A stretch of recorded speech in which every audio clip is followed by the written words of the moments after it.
And so why are all these different local agencies considering a vacancy tax? Because there's a big gap in the funding needed for the programs to keep South Lake Tahoe a vibrant community.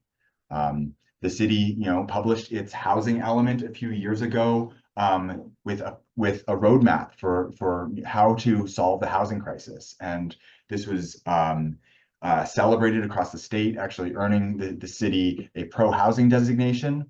But those programs need to be funded. And so there are 45 programs on the housing element, ranging from completing the Sugar Pine Village project, which is great, but not fully funded yet, to building the next version of that, closer to Heavenly Village, to missing middle programs that aren't eligible for grant funding that goes to things like Sugar Pine Village. So things like the Lease to Locals program, which incentivizes second homeowners to rent to locals and gives them a bonus if they do that.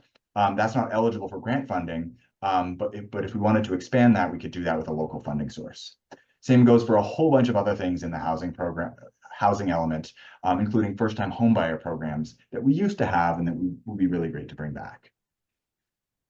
Other things that really desperately need funding are the roads. We've all driven on the roads and felt those bumps.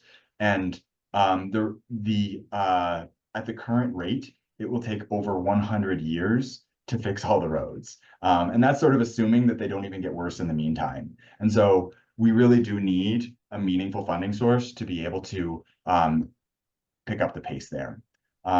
We also need to expand transit and bike paths to reduce traffic, and all of these things take funding. And all of these things take funding, and it's important to do that without adding more taxes on local businesses and local residents. Others in the community are proposing different ways of addressing this funding gap.